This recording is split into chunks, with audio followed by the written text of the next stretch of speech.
তুমি আমরা সবাই কিন্তু সেই গরিব মানুষগুলোর কাছে ঋণী। আজকে যারা 9 10 এ পড়ছো কয়েকদিন পর বের হয়ে যাবে, তোমাদেরকে কিন্তু এই গরিব মানুষগুলোর কথা মনে রাখতে হবে।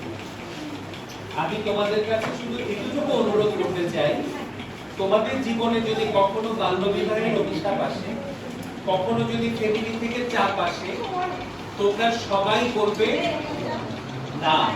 কি বলবে? না। তাহলে আমরা বাল্যবিবাহকে কি বলবো? না। মনে থাকবে তো?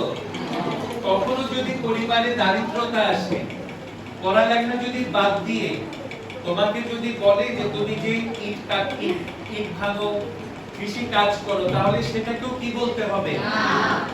কারণ সরকার তোমার পড়ালেখার জন্য বিরাট পরিমাণ ভর্তুকি দিচ্ছে। এমনকি এখন অনেক জায়গাতে কলেজে অনেক কম টাকাতে তুমি পড়তে পারছো, অনেক জায়গায় অবৈতনিক আছে, উপবৃত্তি আছে, এবং অনেকগুলো বেসরকারি সংস্থা আছে যারা শিক্ষা সহযোগিতা দেয়, ট্যালেন্ট অনেকগুলো ব্যাংক আছে যারা বৃত্তি দেয় মেধাবীদেরকে। তার মানে তুমি যদি ভালো রেজাল্ট করো, ভালো পড়ালেখা করো, তুমি যদি A+ পাও, খুব ভালো রেজাল্ট করে আসো, তাহলে তোমার কিন্তু পড়ালেখা দেশ বিদেশ থেকে বৃত্তি পেয়ে পড়ার সুযোগ আছে। এমনকি স্কলারশিপ নিয়ে দেশের বাইরে যাওয়ার বিশ্বের শ্রেষ্ঠ প্রতিষ্ঠানগুলোতে পড়ার সুযোগ আছে। তাহলে কোনো কিছু যেন তোমাকে হতাশ না করে, কোনো কিছু যেন তোমার মনোবলকে আটকে না দেয়। বিশেষভাবে আমাদের ছোট্ট বোনগুলো, আমাদের স্বপ্ন যেন কারো ইচ্ছার কাছে হার না হয়।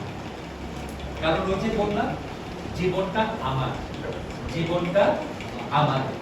এই প্রজেক্টের মাধ্যমে আমরা অনেক কিছু করতে পারবো, কিন্তু আমরা যেটা করতে পারবো সেটা হচ্ছে তোমাদের মধ্যে একটু বীজ বপন করা, যে আমাদের একটা স্বপ্ন থাকতে হবে, আমাদের একটা কমিটমেন্ট থাকতে হবে, এবং আমরা যে মানুষ নিজেকে নিজে চিনতে হবে।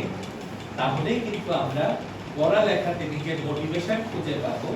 এবং সবচেয়ে বড় কথা, এই যে যারা বসে আছেন তোমাদের এই পাশে, তোমাদের শিক্ষক শিক্ষিকা, তারা কিন্তু দিন রাত তোমার স্বপ্নের জন্য পরিশ্রম করছে। এই অভিভাবকদের সাথে তোমাদের জন্য একটা সুন্দর সম্পর্ক থাকে, কারণ শিক্ষাতে সবাই কিন্তু আমরা এক একজন অংশীদার। তোমার পাশে যে দপ্তরি